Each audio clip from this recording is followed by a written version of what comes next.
반갑습니다. 저의 모교이자 또 여기서 자라난 한 명의 성도요 또 한 명의 목회자로서 오늘 특별히 하나님 말씀을 증거하게 되었는데 주님께 참으로 감사하고 또 함께 이 은혜를 나눌 수 있는 주의를 맡게 되어서 기쁜 마음입니다. 오늘 우리가 읽을 말씀은 열왕기상 17장 1절에서 7절까지의 말씀입니다.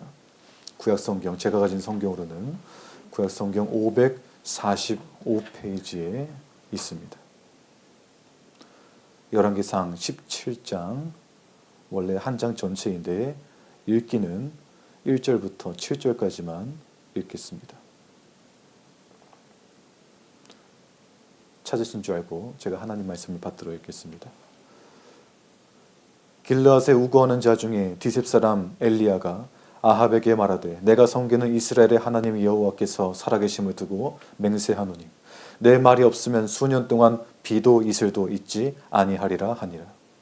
여호와의 말씀이 엘리야에게 임하여 이르시되 너는 여기서 떠나 동쪽으로 가서 요단강 앞 그릿시냇가에 숨고 그 시냇물을 마시라. 내가 까마귀들에게 명령하여 거기서 너를 먹이게 하리라.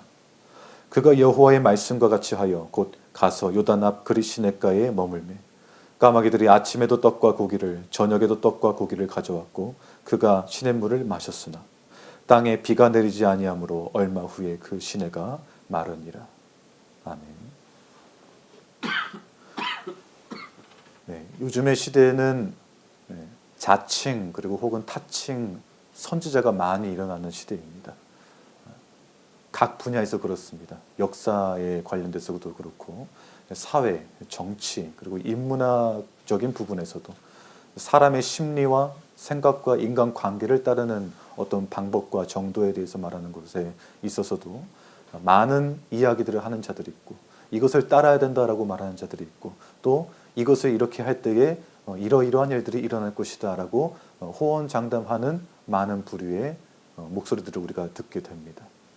유튜브를 통해서도 그렇고 많은 대중매체와 또 뉴스와 정치인들의 어떤 그러한 발언들을 통해서도 우리가 많이 듣고 있습니다.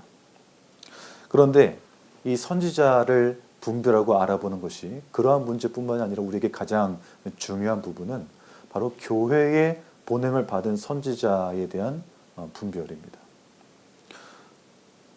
그래서 이 오늘 본문 말씀과 관련해서 우리는 이 교회에 보냄받은 선지자를 우리가 어떻게 분별하고 또 어떻게 순종할 것인가를 생각을 잘 해야 됩니다. 이와 관련해서 모세가 이렇게 말한 적이 있습니다. 모세가 여호와께 보냄받은 선지자를 어떻게 분별할 것인가 이렇게 말한 적이 있죠. 신명기 18장 말씀을 제가 한번 읽어드리겠습니다. 신명기 18장 18절 말씀 보면은 모세가 이렇게 말합니다. 내가 그들의 형제 중에서 이스라엘 중이죠. 그들의 형제 중에서 너와 같은 선지자 하나를 그들을 위하여 일으키고 내 말을 그 입에 두리니 내가 그에게 명령하는 것을 그가 무리에게 다 말하리라. 선지자라 하는 자가 이스라엘에 보내심 받는 것은 그 선지자가 모세와 같을 것인가를 염두에 두고 있어야 합니다. 그럼 모세는 어떤 사람인가? 하나님과 대면하여 알던 자이고 또 하나님께서 그에게 친구에게 하시는 것처럼 말씀하시고 모든 것을 알려주셔서 교회에 자기의 뜻을 그대로 여호와의 이름대로 전하게 하신 사람이었습니다. 또 이스라엘을 위하여서 간구하던 자였고 하나님께서 그 간구를 들으시고 이스라엘을 죄에서 돌이키게 하시며 또 회복과 구원의 역사를 베푸시는 사람이었습니다. 그리고 이 말에 의해서 모세는 또 이와 같이 말합니다. 만일 어떤 선지자가 내가 전하라고 명령하지 아니한 말을 제 마음대로 내 이름으로 전하든지 혹은 다른 신들의 이름으로 말하면 그 선지자는 죽임을 당하리라 하셨느니라. 선지자의 구별법 중에 한 가지가 더 나왔죠. 만일 여호와께서 전하라고 명령하지 아니한 것을 여호와의 명령인 것처럼 그 이름에 들어서 말하면 죽임을 당할 것이고 혹은 여호와의 이름이 아니라 다른 신들의 이름을 들어서 말한다면 또 그 역시 죽임을 당할 것이다 라고 말합니다. 또 마지막으로 살펴볼 부분은 이것인데, 이 말을 듣고도 만일 이스라엘 백성이 그 사람의 여호와의 이름으로 우리에게 말씀을 전하는지 어떻게 할 것인가 이렇게 의문이 든다면은 정확한 방법 한 가지가 남아 있습니다. 바로 만일 선지자가 있어 여호와의 이름으로 말한 일에 증언도 없고 성취함도 없으면 이는 여호와께서 말씀하신 것이 아니요 그 선지자가 제 마음대로 말한 것이니 너는 그를 두려워하지 말지니라 라고 이 단락은 마무리를 합니다. 바로 이 내용에 따라서 오늘 본문의 이 디셉 사람 엘리야라는 선지자가 참 하나님의 선지자인가, 그리고 그가 말하는 내용이 과연 증언과 성취가 있는가, 그것을 우리가 살펴보게 될 것입니다. 그리고 그 살펴본 내용이 그 증언과 성취가 있는가 하는 여부와 그 이루어진 내용들이 과연 오늘날 이 말씀을 듣고 있는 우리에게 어떠한 의미를 지니고 또 어떠한 목소리를 내고 계시고 또 어떠한 위로를 주는가, 그것을 오늘 설교를 통해서 살펴보고자 합니다. 다시 오늘 본문에 돌아오면 1절 말씀에 길르앗에 우구하는 자 중에 디셉 사람 엘리야라고 오늘 이 엘리야 선지자에 대해서 설명하고 있습니다. 이 길르앗 디셉은 요단 동편에 있는 변두리 지역입니다. 이스라엘 12지파의 지역 중에서 굉장히 좀 별 볼 일 없고 어떻게 보면 좀 바깥 동네라고 할 수 있는 곳이죠. 그 촌동네에 별 볼 일 없는 그 요단강 동편 쪽에 있는 선지자가 갑자기 말씀을 전합니다. 그리고 그 말씀을 전하는 대상이 아합이라고 하는 당대 이스라엘의 왕이었습니다. 이 아합에게 말하기를 내가 섬기는 이스라엘의 하나님 여호와께서 살아계심을 두고 맹세하노니 내 말이 없으면 수년 동안 비도 이슬도 있지 아니하리라 라는 말씀을 전합니다. 꽤나 충격적이고 또 굉장히 반갑지 않은 말씀이죠. 이 아합에게 왜 이러한 말씀이 주어졌는가, 또 이스라엘 전체에게 왜 이러한 말씀이 주어졌는가 하면은 우리가 잘 알고 있겠지만 이 아합 왕은 당대의 가나안 땅 시돈 왕의 딸 그 이세벨을 아내로 들여서 이스라엘을 바알에 대한 숭배로서 아주 풍성하고 왕성하게 만든 장본인입니다. 이 바알은 하나님께서 멸하라라고 말씀하신 이방 신들 가운데 하나이고 절대 그들과 언약하지도 말 것이라 하는 그 명령과 관련하여서도 또 어긴 것이 있죠. 이세벨을 자기 아내로 맞이해서 이방과의 언약 관계를 맺은 것입니다. 그러므로 인해서 이 바알 신이 이스라엘의 하나님이신 참 하나님이신 여호와를 대신하여서 이스라엘의 주된 섬기는 하나님으로서 자리하게 되었습니다. 그런데 이 바알 신은 당대의 폭풍과 또 비와 또 풍우와 다산과 풍요를 주관하는 신이었습니다. 그런데 이 신을 섬기고 있고 그 신을 향하여서 예배하고 이 바알이 우리에게 풍요와 비를 내려준다라고 말하고 있던 이 아합 왕의 시대에 이 엘리야가 와서 이렇게 말하는 거죠. 내가 섬기는 이스라엘의 하나님 여호와께서 살아계심을 두고 맹세하노니 내 말이 없으면 수년 동안 비가 내리지 않을 것이다. 이슬도 없을 것이다. 그러니 이 말은 정면으로 그 바알을 숭배하는 것에 대해서 대적하는 것입니다. 그 바알이 너희에게 이 세상에 비를 내리고 풍요를 내린다고 너희가 말하고 있느냐? 나는 너희에게 말하는데 내가 섬기는 여호와의 말씀이 없다면 이 이스라엘 땅에 수년 동안 비가 없을 것이다. 근데 언제까지입니까? 내 말이 없으면입니다. 내 말이 없으면. 이 여호와의 선지자가 하는 말이 없다면은 그날까지 결코 비 한 방울 볼 수가 없을 거라는 말이죠. 여기에서 바로 증언과 성취에 대한 내용을 우리가 다시 한번 생각할 수 있는 것입니다. 여호와께서 이 엘리야를 보내셨다. 그리고 이 여호와께서 참된 하나님이시다. 그것을 어디에서 알 수 있습니까?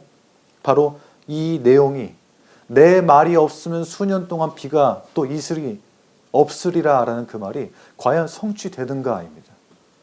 과연 그것이 이루어지는가? 왜 이것이 중요할까요? 선지자를 분별하는 데 있어서 증언과 성취, 중요한 것은 알겠습니다. 근데 왜 이것이 참된 선지자임을 분별하는 데 있어서 그렇게 중요할까? 왜냐하면은 하나님 여호와께서 하시는 말씀이 바로 그러한 내용이기 때문입니다. 여호와의 말씀은 세상을 창조하실 때부터 그러한 말씀이다라는 것을 우리에게 보여주셨습니다. 창세에 여호와께서 어떻게 말씀하셨죠? 빛이 있으라 하심에 그대로 되는 것입니다. 그대로 되었고 하나님 보시기에 좋았더라. 증언과 성취가 창세부터 있는 그러한 말씀이다라는 것이 우리에게 알려진 여호와의 속성입니다. 그리고 그 여호와께서 바로 자기의 이름으로 선지자를 보내시고 그의 입을 통해서 말씀하실 때는 반드시 그와 같은 역사가 있기 마련이죠. 빛이 있으라 하심에 있게 된 것과 같이 막힘없이 있는 것입니다. 그래서 아까 우리가 인용했던 신명기 말씀에서는 그 증언과 성취라는 것을 직역하면, 히브리어로 직역하면은 되는 것 그리고 있는 것 이렇게 말했습니다. 증언은 되는 것이고 성취는 오는 거예요. 말하면 되는 것이고 말하면 말한 대로 뭐가 오는 것입니다. 그래서 창세기에서도 빛이 있으라 했을 때 우리 제 동생인 찬혁이가 저 뒤에 앉아 있는데 자주 외우던 말씀이 있었죠. 창세기에서 하나님께서 빛이 있으라 했더니 그 빛이 있었다. 그 말씀을 신명기는 그대로 말하고 있어요. 그대로 되는 것이다. 그리고 그대로 오는 것이다.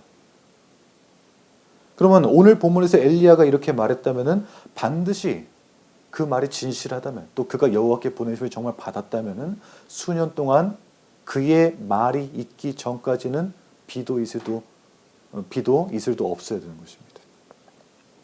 그리고 실제로 오늘 본문에 쭉 내려가면 어떻게 되죠? 7절 말씀에 한번 같이 읽겠습니다. 17장 17절 말씀입니다. 시작. 땅에 비가 내리지 아니하므로 얼마 후에 그 시내가 마르니라. 예, 실제로 그 증언과 성취가 있습니다. 그렇다면 이 엘리야는 여호와의 이름으로 말씀을 전했고 여호와께서 명령하신 대로 말씀을 전한 것이고 또 그 증언과 성취가 있으니 어떤 선지자죠? 참 선지자인 것이죠. 그런데 오늘 본문에서 한 가지 더 유념해야 되는 것은 엘리야가 여호와께서 말씀하시기 전까지라고 하지 않고 내 말이 있기 전까지라고 했다는 것입니다. 이게 참 독특한 부분인 것이죠. 여호와께서 말씀하시기 전까지라고 해야 뭔가 더 자연스러울 것 같은데 맞는 말일 것 같은데 엘리야는 너무나도 담대하게 내 말이 없으면은 이스라엘에 수년 동안 비가 내리지 않을 것이다라고 말합니다. 이게 바로 우리가 주목해서 보아야 되는 표현인데 왜 이 표현을 주목하게 되는가? 신약 성경에 가면은 요한계시록에 가서 요한계시록에 이제 두 증인이 등장하는 부분이 있습니다. 요한계시록 11장에 가면은 두 증인이라는 존재가 등장해서 하나님께서 그들에게 베푸신 권세대로 한 때야 두 때야 반때 동안 온 세상을 그 땅을 원하는 대로 심판할 권세가 주어집니다. 그 마음에 원하는 대로 땅에서 불을 내리기도 하고 비를 못 내리게 하기도 하고 또 물이 피가 되게 만들기도 하고 근데 그들이 원하는 대로 땅을 칠 것이다 라는 말과 함께 그 내용이 등장합니다. 그러니까 오늘 이 말씀에서 엘리야가 하고 있는 역할은 뭐냐면 하나님의 권세를 받아서 그 마음에 원하는 대로 땅을 치는 권세라는 것이죠. 근데 왜 그렇게 만드셨을까요? 하나님께서 엘리야한테? 요한계시록에서는 그 두 증인이 엘리야와 같은 그런 역할을 어떤 때에 수행하냐면 땅에 죄악이 가득하여서 하나님의 심판이 가까웠을 때에 그렇게 수행을 합니다. 그럼 오늘 본문에서 엘리야도 마찬가지겠죠. 하나님께서 이 말씀을 전하라고 한 이 이스라엘이 타락하고 여호와를 버리고 교회라는 이름으로 바알을 섬기고 있을 때 하나님께서 엘리야에게 너의 마음에 원하는 대로 너의 말을 전하여서 땅을 심판하라 라고 명령하신 것입니다. 그리고 하나님께서는 그 권세를 주신 것에 대한 증거로서 그 말 그대로 성취를 이루어 주신 것이죠. 그래서 이런 말씀은 우리 주님께서 제자들을 향해서 하신 말씀을 또 떠올리게 합니다. 내 말이 없으면이라는 이 엘리야의 담대한 그런 음성은 주님께서 베드로와 및 12 제자에게 하신 말씀이 있죠. 유명한 말씀이 너가 무엇이든지 혹은 너희가 무엇이든지 땅에서 매면은 하늘에서도 매일 것이고 너희가 무엇이든지 땅에서 풀면 하늘에서도 풀릴 것이다. 그게 사실 사도들과 선지자들에게 주어진 권세였고 그들의 터 위에 서 있는 교회에게 주어진 권세입니다. 교회에게 주어진 권세, 자기의 종, 여호와의 종인 그 교회에게 주어진 권세는 하나님의 말씀을 그대로 받아서 살아가는 존재이기 때문에 그 존재가 호흡하고 말하고 살아갈 때에 그대로 되는 것이에요. 그 복음의 내용대로 말하고 살아가고 생각하고 그렇게 존재할 때에 그 역할이 세상에서 그대로 뿜어져 나오는 것입니다. 그 능력이. 그리고 이 무엇이든지 땅에서 매매 혹은 풀면이라는 말씀을 전할 때에 그 문맥은 어떤 문맥에서 주어졌냐면 예수님께서 내 형제가 만일 너에게 범죄하거든 너는 그에게 가서 권면하고 만약에 듣지 않으면은 이방인과 세리와 같이 여기라라고 하는 그 문맥에서 등장합니다.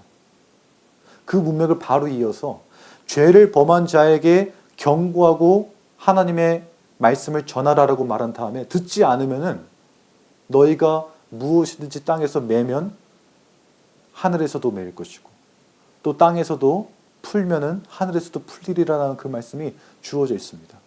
어떤 말일까요? 만약에 그 죄를 범한 자가 하나님 말씀에 순종하지 않으면은 너희의 그 말한 경고대로 그들에게 심판이 주어질 것이고 만약에 그 경고를 듣고 죄를 범한 자가 돌이킨다면은 하늘에서도 하나님께서 용서하실 것이다 라는 말이에요. 그래서 오늘 본문의 엘리야도 똑같은 역할을 수행하고 있죠. 죄를 범했던 이스라엘에게 하나님 말씀대로 경고합니다. 너희가 하나님을 버렸기 때문에 바알을 선택했기 때문에 신명기의 저주대로 하늘을 하나님이 노수로 막아버릴 것이다. 비를 내리지 않게 할 것이다. 내 말이 있기 전까지. 너희가 회개할 때까지.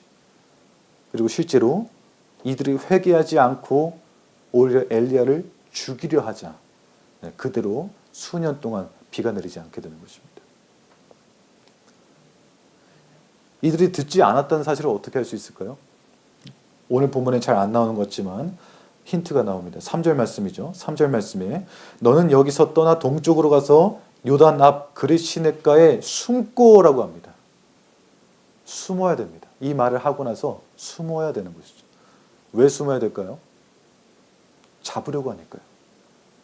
그래서 이 말을 듣고 아합과 또 그 아합의 부인이었던 우상숭배의 주동자였던 그 이세벨이 이 엘리야를 찾아서 죽이려고 온 민족을 다 뒤졌다라고 후반부는 설명하고 있습니다.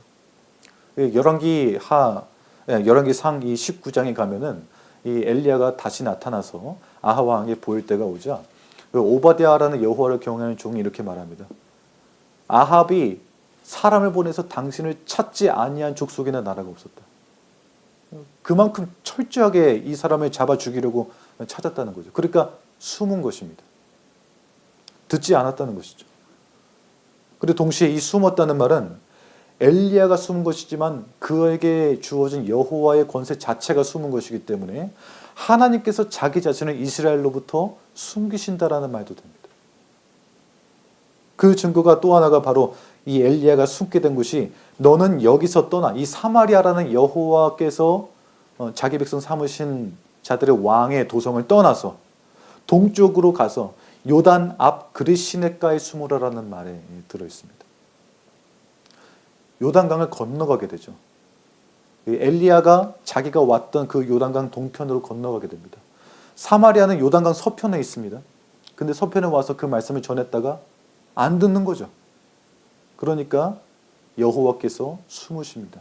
요단강을 건너서 이스라엘의 본토인 그 요단강 안에 있는 그 지경을 넘어가셔서 자기의 얼굴을 그의 선지자와 함께 숨겨버리시는 것이죠. 하나님의 말씀을 들을 때에 그것에 순종하지 않는 자들에게는 하나님께서 그 얼굴을 숨기신다라는 것입니다. 나중에도 이 행위는 엘리야를 통해서 반복됩니다. 엘리야가 또 언제 요단강을 건너가 버리죠? 자기의 후예인 엘리사에게 기름을 붓고 나서 그래도 이스라엘이 계속해서 듣지 않자 이제 요단강을 아예 건너가 버립니다. 그를 건너가서 여호와께서 회리바람으로 그를 아예 데려가 버리시죠. 그래서 하나님께서 오늘 본문에서 이 엘리야를 동쪽 요단강 동편 앞 그 그릿시내까지 숨기셨다라는 말은 그 경고를 듣지 않는 이스라엘 백성에게 이제 하나님이 징계를 내리실 것이다라는 말과 동의어인 것입니다. 그러면 이제 이 징계가 있는 동안에 엘리야는 어떻게 되는가? 혼자 잘 먹고 잘 사는가? 그렇지 않습니다. 엘리야 역시 이스라엘과 함께 이 고난에 동참하는 자가 되어버립니다. 이게 참 오묘한 것이죠. 징계를 전하는 자는 뭔가 그 징계와 죄악의 결론에서 피해야 될 것 같은데 이 사람이 그것에 함께 참여하는 자가 되고 만다는 것입니다. 어디서 알 수 있냐면은 바로 이 피하는 곳이 그렇게 좋은 곳은 아니라는 것입니다. 광야라는 것이죠. 엘리야는 광야에 숨게 됩니다. 그래서 그 시냇물을 마시고 까마귀들에게 하나님 명령하셔서 또 아침과 저녁마다 떡과 고기를 가져와서 먹게 만드는 그러한 신세가 됩니다. 우리는 흔히 너무 은혜롭게 이 본문을 봤기 때문에 엘리야가 날마다 까마귀가 와서 먹을 것도 주고 참 이 비가 내리지 않는 데에서 좋았겠다라고 생각할 수 있겠지만 이건 집이 아닙니다. 여러분, 집이 아니에요. 광야입니다. 광야에 들어가서 이 그릿시네가라는 곳은 요단강 동편에 있는 와디 지역, 오늘날로 말하면 그냥 바위와 황무지로 되어 있는 계곡인 곳이에요. 거기에 물 그냥 쫄쫄쫄 흐르는 것입니다. 그런 곳에 들어가서 광야 생활을 하면서 뭐 어디 동굴에 들어가서 잠을 잤겠죠. 그런 생활을 하면서 아침에는 까마귀가 떡 물어오고 고기 물어오고 또 시냇물에 있는 물 마시고 그렇게 산 것입니다. 다시 말하자면 고난이 있는 삶이었다는 것이죠. 그런데 그 고난 가운데서 하나님이 자기의 종 선지자를 돌보셨다는 것입니다. 고난을 배제시킨 가운데에 두시는 것이 아니라 자기의 종 선지자가 그 고난 가운데에 그대로 살면서 하나님이 돌보시는 은혜가 있게 만드신다는 것이죠. 그게 하나님 말씀을 순종하고 살아가는 오늘날 우리 교회의 현실과도 같은 것입니다. 하나님께서는 이 고난 가운데에서 나를 빼내주셔서 어디 풍요로운 애굽 땅 같은 지역으로 데려가시는 것이 아니라 오히려 더하면 더한 곳으로 보내신다는 것이죠. 더하면 더한 곳으로 보내서 그 자리에서 하도 하나님이 돌보신다는 것을 경험하게 만드십니다. 그 자리에서조차. 차라리 이스라엘 백성이 당대에 더 나은 형편이었을지도 모릅니다. 그들은 적어도 집이 있고 밭에 농사라도 지어볼 수 있고 씨라도 좀 뿌려볼 수 있었겠죠.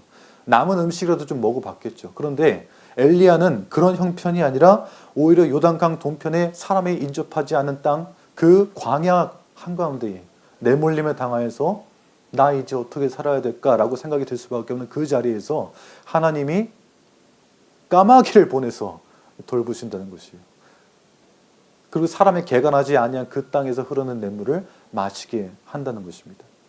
그가 마시는 것과 먹는 것 중에서 어떤 것도 사람이 만든 것은 없습니다. 그러한 돌보심이 바로 환난 때에 있는 하나님께서 죄악된 세상을 향해 진노하실 때에 있는 교회의 돌보심입니다. 한 가지 더 특이한 점이 있는데 엘리야를 찾아왔던 고기와 빵을 가지고 찾아왔던 그 까마귀들, 이 지역에서도 쉽게 볼 수 있죠. 까마귀가 예전에 엄청 큰 크림빵 같은 것을 물고 가는 것도 봤습니다. 참 신나게 물고 가는 것 같았는데 그런 것처럼 까마귀가 이렇게 엘리야를 찾아와서 떡과 고기를 아침마다 부지런히 가져왔습니다. 근데 여기에서 주의해야 되는 것이 있습니다. 이게 까마귀라는 새라는 것이에요. 까마귀. 왜 제가 이 말을 강조할까요? 까마귀는 율법상 부정한 새입니다. 율법상 부정한 새예요. 하나님께서 가까이 하지 않고 또 먹지도 말라라고 명령하신 율법에 나와 있는 그러한 새입니다. 근데 왜 하나님께서는 이 율법상 부정한 새를 선택하셔서 아침과 저녁마다 이 엘리야를 책임지고 먹을 것을 주게 하셨을까? 그럼 엘리야는 부정한 떡과 부정한 고기를 먹는 거잖아요. 부정한 떡과 부정한 고기를 부정한 새에게서 받아서 먹는 부정한 사람이 된 것 같아 보이잖아요. 광야에 있는 처지도 마찬가지죠.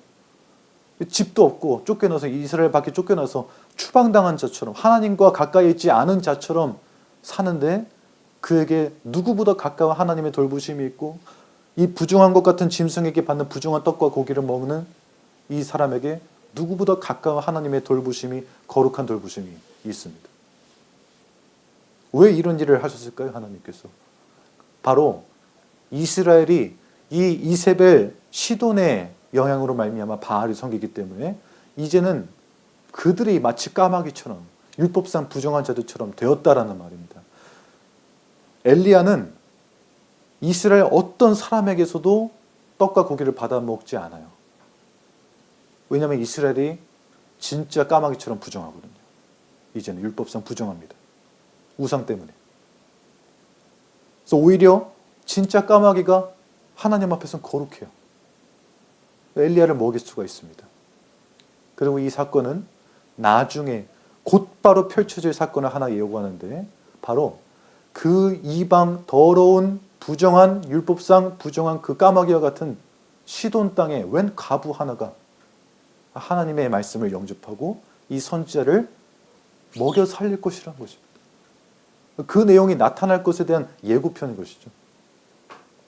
그래서 이 까마귀는 첫째로는 이스라엘 백성 자체의 부정하게 됨을 상징함과 동시에 앞으로 그 부정한 짐승과 같은 누군가가 어떻게 하나님의 복음을 받아들이고 또 엘리야를 영접할 것인가에 대한 예고편을 보여주는 것입니다. 그리고 나서 시내가 마르니까 정말로 이 예고편의 성취가 이제 이루어지는 것이죠. 증언과 성취입니다. 오늘 읽지 않았지만 이 이후에 8절부터 이어지는 말씀 보면은 이제 여호와의 말씀이 엘리야에게 임하여서 시돈에 속한 사르밧이라는 곳으로 가서 거기에 유하여 머물라라고 합니다. 그 한 과부에게 명령하여서 그에게 음식을 주도록 하나님이 명령하셨다라고 합니다. 이것도 우리가 기대해야 되는 것이죠. 이 명령 역시 하나님이 말씀하신 것이니까 당연히 증언이 있을 것이고 또 그것에 대해서 당연히 성취가 있을 것이다 라는 것을 우리가 기대할 수 있습니다. 그래서 그대로 됩니다. 이 명령에 따라서 엘리야가 이동하죠. 사르밧으로 가서 한 과부가 거기에 이제 10절 말씀 보니까 나뭇가지를 줍고 있는 장면이 보입니다. 그래서 이 장면을 보고 엘리야가 그 여인에게 다가가서 물 한 그릇 좀 주세요. 이렇게 말을 합니다. 기근이 들었기 때문에 이스라엘 전체는 물론이거니와 그 적경을 맞대고 있는 이 시돈 땅에도 큰 기근이 계속 있었습니다. 물이 귀하죠. 이 부탁 자체도 사실 좀 무리한 것일 수 있습니다. 내가 마실 물도 없을 수 있어요. 시내도 다 마른 지경이었거든요. 그런데 여호와께서 그에게 명령하신 것에 대한 증언과 성취가 일어납니다. 그 여인이 그릇에 물을 가지러 갑니다. 가지러 가요. 어디서 왔는지도 모를 이 사람한테 또 외국인한테 물을 가지러 떠납니다. 근데 엘리야가 한술 더 뜹니다. 이번엔 물만 주는 게 아니라 가지러 아직 가고 있는데 갑자기 불러 멈춰 세우더니 청하건대 내 손에 떡 한 조각을 내게로 가져오라. 마실 것도 주고 먹을 것도 주라라고 부탁을 합니다. 아니 뭐 이런 뻔뻔한 사람이 다 있나 하면서 쫓아낼 법도 하죠.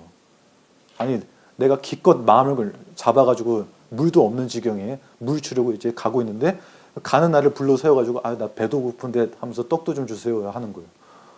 아이고 이게 뭐하는 사람이야 지금 장난하나 나랑 그런 마음이 들 수 있는데 물론 이 사람도 그런 마음이 들었을 수도 있습니다. 그래서 하는 말이 있죠. 12절 말씀입니다. 그가 이르되 당신의 하나님 여호와께서 살아계심을 두고 맹세하노니 나는 떡이 없고 다만 통에 가루 한 움큼과 병에 기름 조금뿐이다 라고 말합니다. 내가 주려고 해도 줄 것이 없습니다 라고 말하죠. 보시다시피 나 과부고 당신도 알다시피 여기 다 지금 기근이고 나에게 있는 것은 통에 있는 가루 한 주먹이라는 것이에요. 실제로 한 주먹이라고 되어 있습니다. 한 손 한 움큼과 또 병에 기름 조금 그것을 조금 섞어서 반죽을 만들 만한 그런 조금의 식량 한 번 먹고 죽을 만한 식량밖에 없다는 것이. 그래서 내가 지금 나뭇가지를 줍는 이유가 내 하나뿐인 내 아들과 더불어서 이것을 먹고 그냥 이제 다음에는 죽으려고 마음에 먹고 있었다는 것입니다. 그러니까 다 자포자기 상태라는 거죠. 당신에게 뭔가 나눠줄 만한 여유가 없습니다라는 거죠. 그런데 엘리야가 그 상황에서 더 무리한 부탁을 합니다. 이 사정을 들었으면 거절해야 될 거죠. 아니에요. 그렇죠? 그러면 그대로 아유 염치가 있지 해야 되는데 엘리야가 그것을 나에게 달라라고 합니다. 그 떡을 나에게 달라. 먼저 나에게 그 떡을 만들어서 가져오고 그 후에 너와 네 아들을 위하여서 만들라. 기절초풍할 말인 것이죠. 아니 지금 이거 하나밖에 없고 이거 만들어 먹고 나랑 아들이랑 이제 죽을 날 기다린다니까요. 근데 아니 그거를 먼저 나한테 가져와서 낳아주고 그 다음에 너랑 네 아들 먹을 거 만들어. 아니, 없다니까요. 없다니까 왜 다음 거를 예고합니다. 나에게 주고 끝나는 게 아니라 나에게 주고 나면은 너와 너의 아들을 위하여서 만들 수가 있을 거란 말이에요. 사람의 생각으로는 도저히 따를 수가 없는 말이죠. 그런데 우리는 앞서서 여호와께서 이를 명령하셨다, 과부에게 명령하셨다라는 말을 기억해야 됩니다.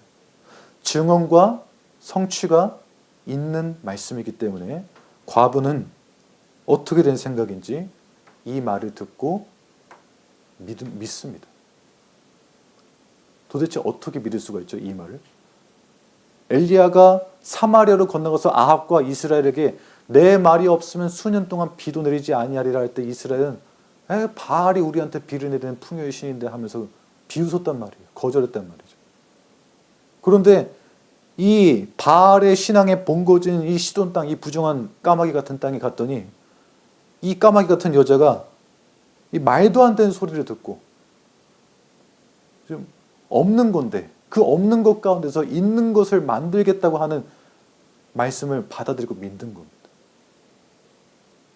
그리고 실제로 그렇게 했더니 여호와께서 하시는 말씀대로 됩니다. 14절 말씀 한번 우리 같이 읽어보겠습니다. 17장 14절입니다. 시작. 이스라엘의 하나님 여호와의 말씀이 나 여호와가 비를 지면에 내리는 날까지 그 통에 가루가 떨어지지 아니하고 그 병에 기름이 없어지지 아니하리라 하셨느니라. 비를 이 기근이 끝나게 하는 그 날까지 한 움큼밖에 없고 조금밖에 없는 그 가루와 기름은 절대 떨어지지 않을 것이다. 도저히 믿을 수 없는 약속인데 이 과부가 뒤에 보면은 뭐 불평했다는 말도 안 나오고 의심했다는 말도 안 나오고 그냥 그 말을 듣고 가서 그대로 했다라고 합니다. 이게 사람으로서는 불가능한 믿음이라는 것이죠. 이게 바로 하나님의 말씀이 그 사람 속에 그대로 증언과 성취를 일으키는 방식입니다. 사람의 생각과 상식을 따라서는 도저히 불가능한 것이고 말도 안 되는 것인데 오히려 이스라엘이 그걸 들어야 될 것 같은데 이 까마귀와 같은 여자가 그 하나님 말씀을 듣고 믿습니다. 그리고 그렇게 했더니 정말로 15절 말씀에 그가 가서 엘리야의 말대로 하였더니 그와 엘리야와 그의 식구가 여러 날 먹었으나 떨어지지 않았다라고 되어 있습니다. 여러 날이라는 것은 아까 말한 대로 비를 지면에 내리는 날까지였습니다. 그리고 뒤에 나온 내용들을 살펴보면 3년 이상을 그렇게 먹고 마신 것입니다. 3년 이상. 이러한 일들이 하나님의 말씀에 의하여서 이루어진 것이다라고 오늘 본문은 말하고 있습니다. 그리고 그 하나님 말씀은 그냥 하늘에서 툭 떨어진 것이 아니라 선지자 엘리야라는 사람의 입을 통하여서 전해진 것입니다. 그 선지자의 입에 있는 말이 하나도 땅에 떨어지지 아니하고 그대로 역사할 것이다 라는 것을 우리에게 보여주고 있죠. 그리고 이 말씀은 앞으로 하나님께서 어떤 존재를 통하여서 이 복음의 실체를 교회에게 전하실까 그것에 대한 예고편이기도 합니다. 바로 엘리야처럼 사람이 되셔서 우리에게 찾아오시는 그 진정한 선지자가 있을 것인데 그 선지자가 바로 예수 그리스도 사람이 되신 하나님의 말씀 자체라는 것이죠. 그리고 이 엘리야는 앞서서 이 시대의 그리스도의 오심을 예언했던 것처럼 그 그리스도 앞서서 또 한 명의 선지자가 또 나타납니다. 바로 길을 예비하는 자. 오늘 엘리야처럼 회개하지 아니하면 찍어서 불에 던져지리라. 그 경고에, 그 심판에, 그 죄를 꾸짖는 말씀을 전하는 신약의 엘리야인 세례 요한인 것이죠. 그 세례 요한이 이 엘리야의 심령으로 와서 죄를 범한 자기 백성 이스라엘을 돌이키게 하는 선지자의 음성이 됩니다. 그래서 오늘 엘리야가 처한 형편과 또 행하고 있는 모든 사역과 세례 요한의 사역은 굉장히 일치하고 있죠. 하나님의 광야에서 외치는 하나님의 음성으로 와서 회개하라고 독촉하고, 근데 그 회개했을 때에 어떤 회복이 있을 것인가, 그것에 대해서도 말을 하고 있습니다. 오늘 본문에 나온 내용대로죠. 자, 여기까지 봤을 때 우리는 두 가지 사실을 좀 유념하게 됩니다. 하나는 신자에게 이 광야와 같은 환난의 시기가 있다라는 것이죠. 근데 그것은 어느 때이냐 하면은 하나님께서 세상을 심판하실 때에 그러한 돌보심이 있습니다. 이것은 다른 때가 아니라 주님 말씀하신 것처럼 바로 오늘이라 일컫는 모든 순간들입니다. 이 오늘 바로 이때에 세상은 여러 가지 환난으로 인하여서 또 여러 가지 일들로 인하여서 소동하고 전쟁이 있고 기근이 있고 난리와 법석을 떱니다. 근데 그런 때에 신자는 어떠한 형편에 처하는가? 그 중에서도 중심부에 처할 수 있어요. 그 환난의 맨 한가운데 광야 자리에 있을 수 있다는 말입니다. 아니, 있을 것입니다. 왜냐하면 우리가 아까 살펴봤던 요한계시록에서도 그와 같이 말하고 있는데, 교회가 한 해를 옷 입은 한 여인이라고 표현되는 교회가 어떤 곳에 가서 양육을 받냐면 환난 때에 광야로 가서 양육을 받는다라고 합니다. 정한 때까지 어떤 풍요로운 물이 풍족한 지역에 가서 양육을 받는 게 아니라 정한 때까지, 하나님께서 정한 때까지 광야 자기 곳에 가서 양육을 받는 것이다라고 해요. 근데 그 시기가 한때와 두때와 반때, 곧 앞서서 제가 설교에 앞서 설명드린 것처럼 엘리야와 같은 권세를 받아서 원하는 대로 땅을 치는 그 두 증인이 심판하는 시기와 일치하는 시기입니다. 하나님께서 권세를 자기 종들에게 주셔서 그 말씀대로 살아가게 하시고 그 말씀을 선포하면서 담대하게 믿음으로 걷게 하시고 할 때가 바로 한때와 두때 반때, 주님이 정하신, 주님이 오시기까지의 기간인데, 그 기간까지 교회는 어떤 곳에서 양육을 받느냐? 물이 풍족한 곳이 아니에요. 물이 아예 없는 광야에서 양육을 받는 기적을 맛보게 될 것이라는 것입니다. 그게 바로 신자가 겪게 되는 돌봄입니다. 그리고 그러한 돌봄은 누구에게 있을까?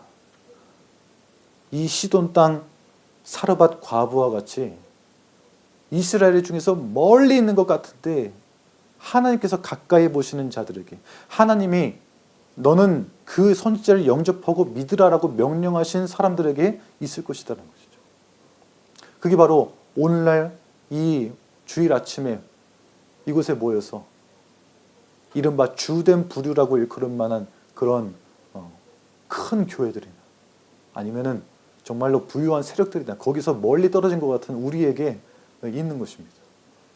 이 선한결교회에 지금 몇 명이나 와서 함께 말씀을 듣고 있습니까? 5손가락을 겨우 넘어섭니다. 그런데 이곳에 있는 자들이 바로 오늘 이 말씀에 나오는 이 사르밧 과부와 같이 하나님께서 까마귀와 같으나 비둘기와 같이 여기시는 자들인 것이죠. 그러한 자들을 통해서 주님께서는 역사하실 것이고 또 그러한 자들에게 자기의 광야 속에서 베푸시는 기이한 돌보심을 맛보게 하실 거란 말입니다. 근데 언제까지입니까? 바로 정한 때 세상에 주께서 다시 찾아오시고 돌보시는 그날까지 끊임없이 가루의 통이 들은 그 가루나 또 병에 들은 그 기름이 떨어지지 않게 만드실 것이다라고 약속을 하고 계십니다.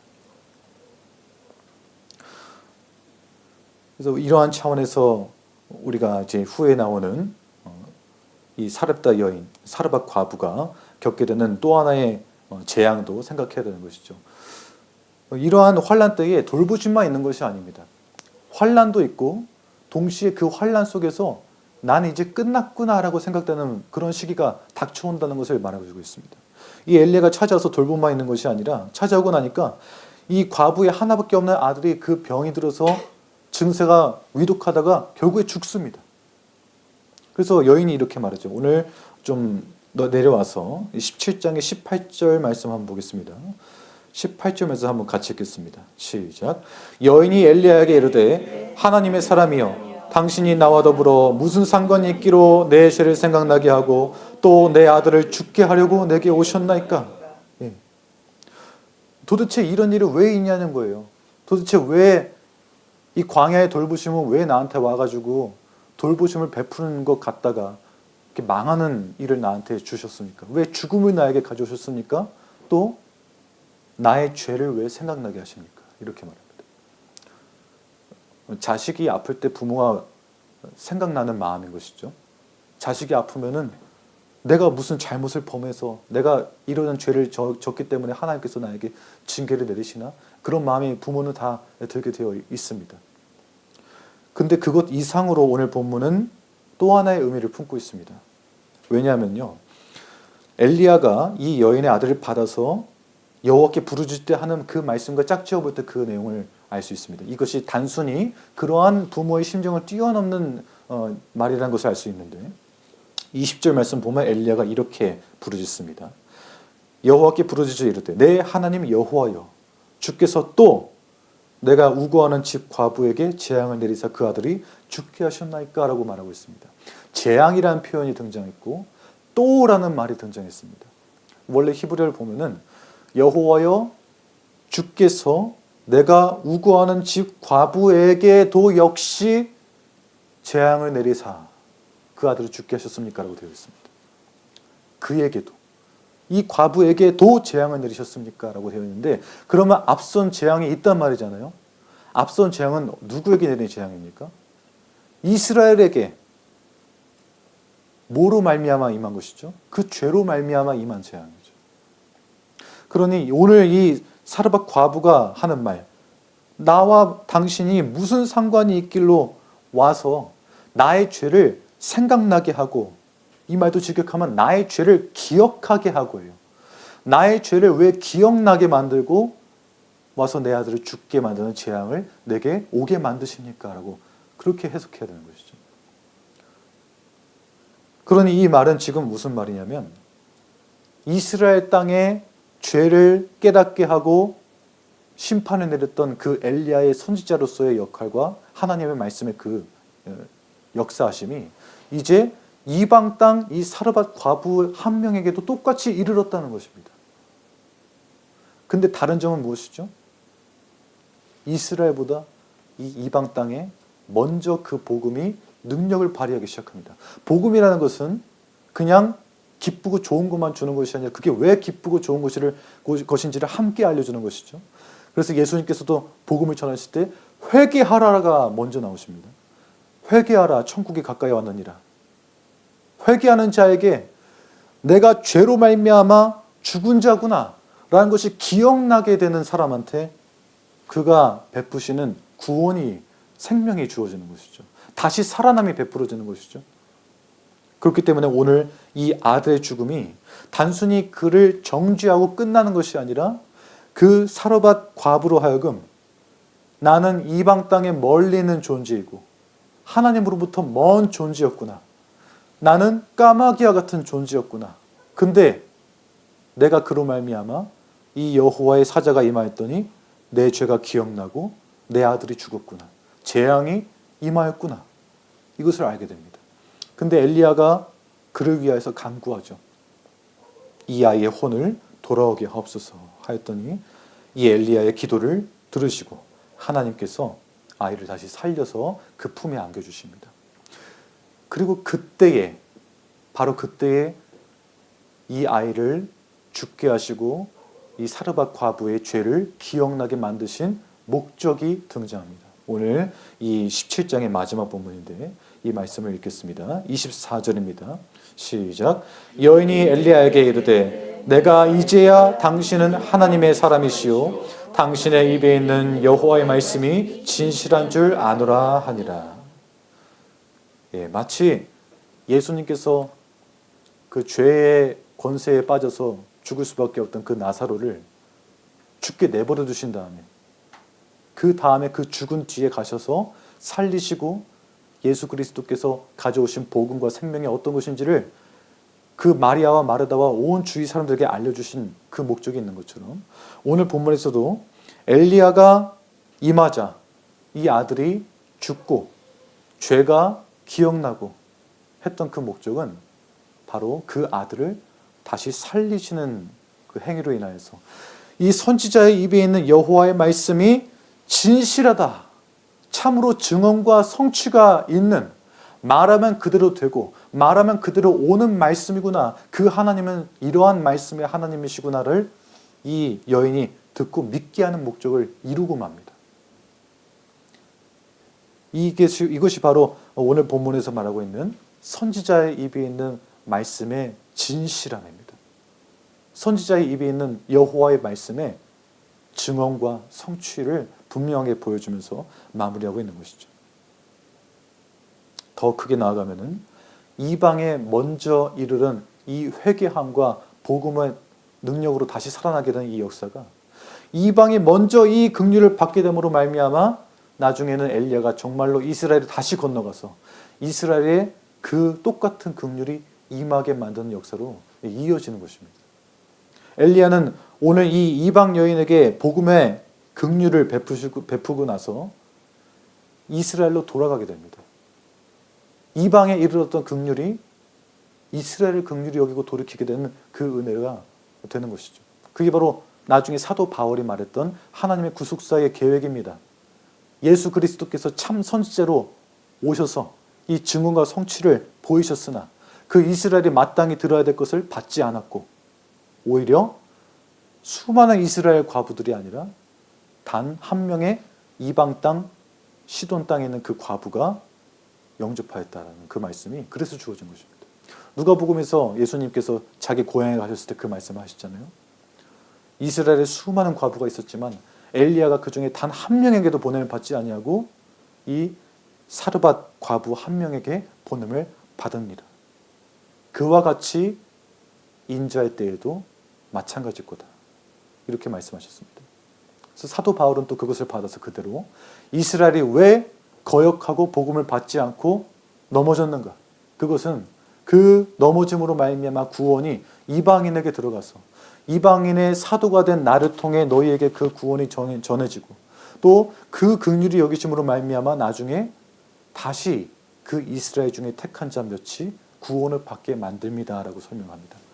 또 그와 마찬가지로 오늘 본문에 이어서 엘리야가 이스라엘에 돌아갔을 때는 엘리야의 그 사역과 능력을 통해서 7,000명이 남아있다라는 말을 하나님께서 듣게 만드십니다. 사실 담임 목사님이신 문육철 목사님께서 저희 아버지시기도 합니다만 중국에 다녀오신 이유가 그곳에 있는 영혼들을 위해서 다녀오신 것입니다.